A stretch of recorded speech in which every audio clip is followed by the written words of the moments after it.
இப்போ நம்ம ஒரு கதை சொல்ல போறோம். அதுக்கு முன்னாடி ஒரு பாட்டு பாடி அந்த கதையை சொல்லலாமா?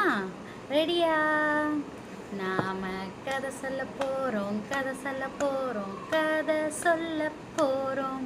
நாம கதை சொல்ல போறோம், கதை சொல்ல போறோம், கதை சொல்ல போறோம்.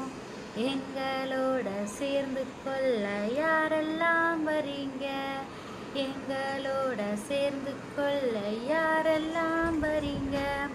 நான் சொல்லும் கதையை கேளு, நன்றாய் கவனித்து கேளு. நான் சொல்லும் கதையை கேளு, நன்றாய் கவனித்து கேளு.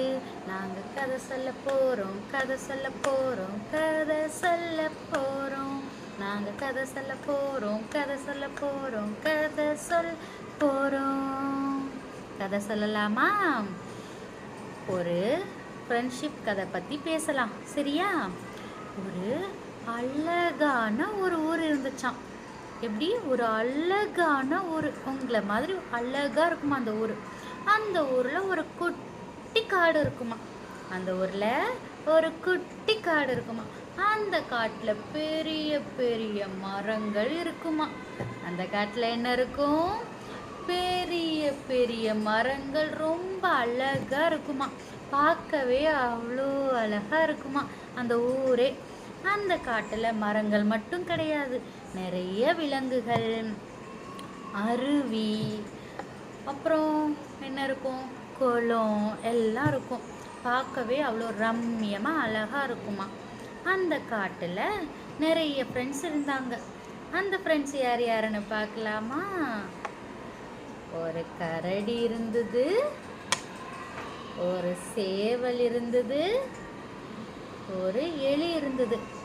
இவங்க 3 பேரும் தான் ஃப்ரெண்ட்ஸ் இந்த காட்டுல, சரியா? இந்த 3 பேரும் இந்த காட்டுல ஃப்ரெண்ட்ஸா இருந்தாங்க. சரி, ஒரு நாள் வானத்துல ஒரு புறா பறந்து வந்துட்டு இருந்துச்சாம். புறா எப்படி சவுண்டு கொடுக்கும், யாருக்காவது தெரியுமா?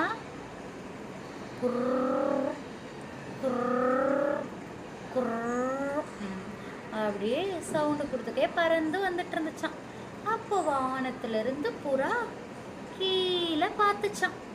வானத்துல இருந்து புறா கீழே பார்த்துச்சான். என்ன இருக்கு கீழே பார்க்கலாமா? கீழே 3 ஃப்ரெண்ட்ஸும் விளையாடிட்டு இருந்தாங்களாம். 3 ஃப்ரெண்ட்ஸும் ஜாலியா ஹாப்பியா விளையாடிட்டு இருந்தாங்களாம். அதை பார்த்த புறாக்கு ஒரே சோகமா.